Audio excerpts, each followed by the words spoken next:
Lesson 6. Hiking on the Tundra. Let's get going. Which is your favorite season and why? Read to understand.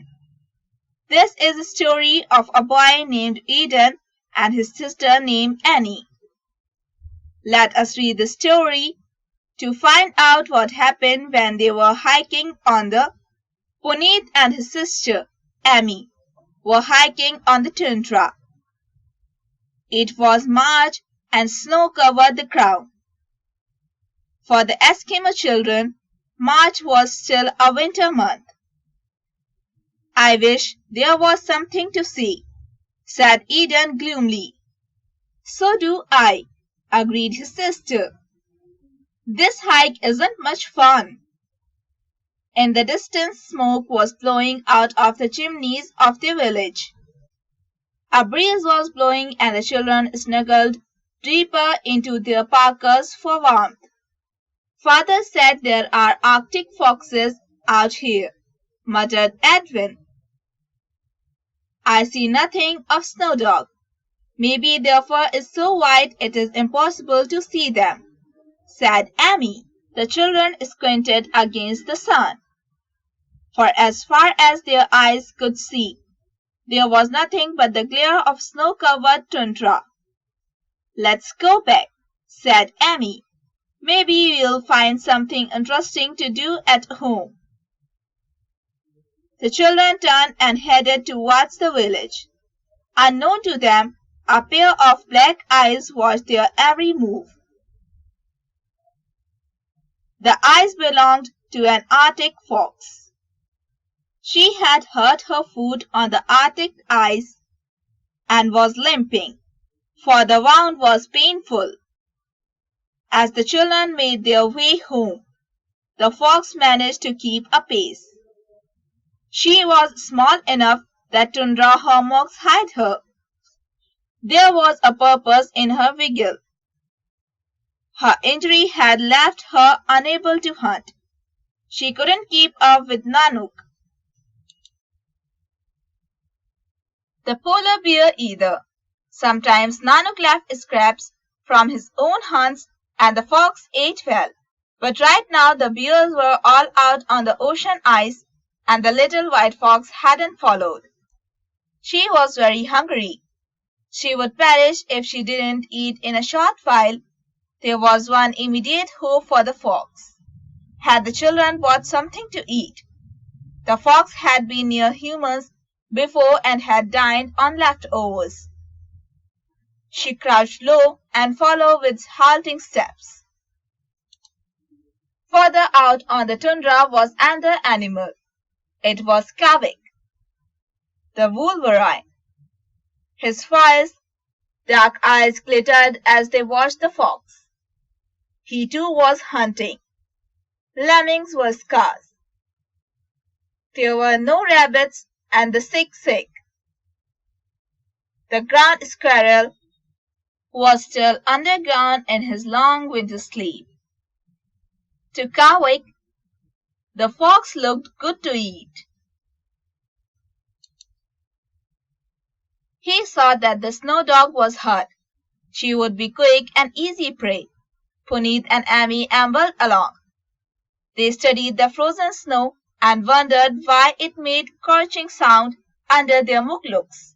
The thought of exciting things to see on television. Edwin remembered his favorite program would be on that evening. The day wouldn't be entirely lost. The children paused to rest. When they stopped, the fox also stopped. The only one who didn't stop was the Wolverine. He advanced craftily, his mind on one thing: catch the fox, catch his dinner. Belly close to the ground, the Wolverine moved forward in his odd, humping gait, and the distance shortened. Kavik paid little attention to the children. Nothing frightened Kavik. Though he was not large, he was a mighty hunter. The children started home again, going a little faster. The sun was lowering and it would be dark soon. They didn't speak and the silence was great around them. But neither Edwin nor Amy heard the fox. In spite of her injury, she stepped along as lightly as a bird. Suddenly, the Snowdog stopped. She turned swiftly. The hair on her back raised, just in time to meet the Wolverine in head-on clash. There followed a fresh battle. The Wolverine gripped the fox by the tail. At the same time, the fox bit into Kavik's foot.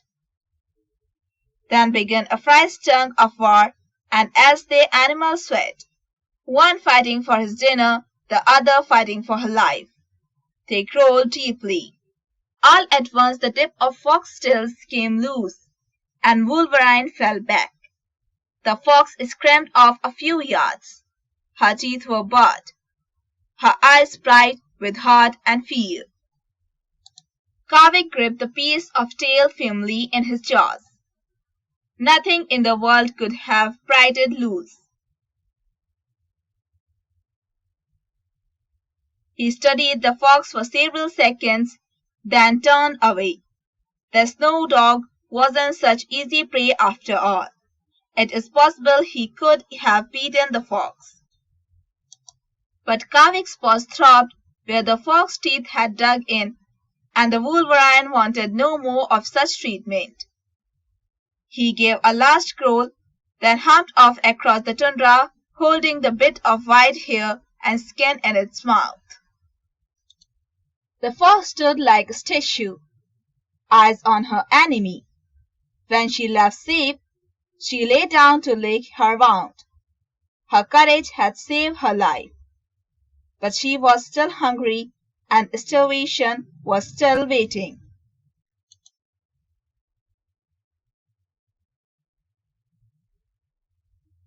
She would rest a while, then go into the village. Her nose told her food scraps were available. She would have to be careful, because the village dogs were troublesome. But she had to try. It was her last chance for several. Inside their father, Adam, was carving walrus ivory into a small seal.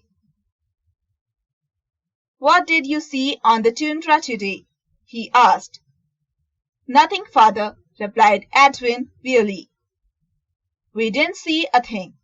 "Sometimes," added his sister, "the tundra can be very boring. Nothing ever happens." But Adam, wise in the ways of Arctic, smiled and said, "On the tundra, it is what you don't see that is the most exciting." Edwin scratched his head, puzzled. There were times, he thought, when his father spoke in riddles.